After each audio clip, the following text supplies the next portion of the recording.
perhosparatiisi täällä.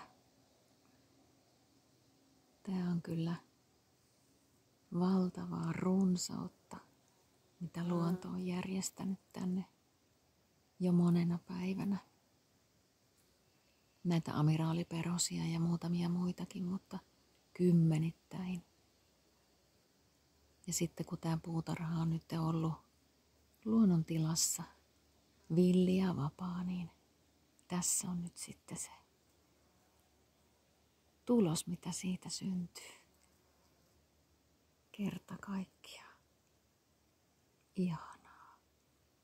Perhoset on niin mielettömän upeita. On semmoinen korkeavärähteinen energia ja ihana koherenssi, upea harmonia. Olen tässä seissyt aika kauan ja nauttinut tästä ihanasta näystä ja kauneudesta ja imennyt itteeni näitä upeita värähteitä.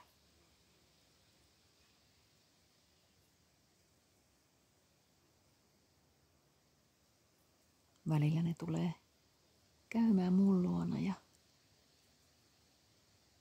piipahtamassa, katsomassa, että mikäs tää tyyppi täällä on, ja ei ne pelkää.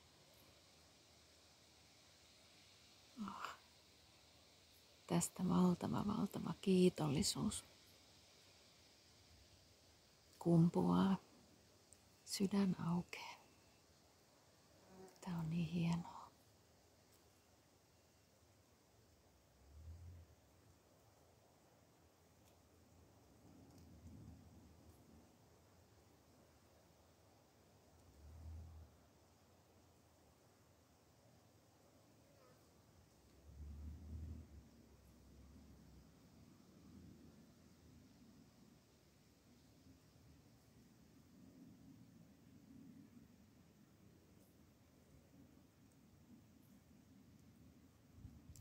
Tuossa ylävasemmalla on kaikista suosituin pallohdake.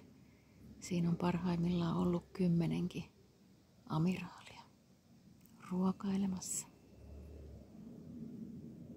Ja aamuvarhaisella ne on sitten tuolla meidän talon seinustalla lämmittelemässä, kun puutarha on vielä varjossa ja kylmä.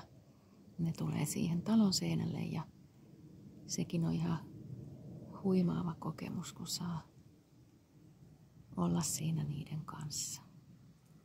Aamuaurinkoa vastaanottamassa.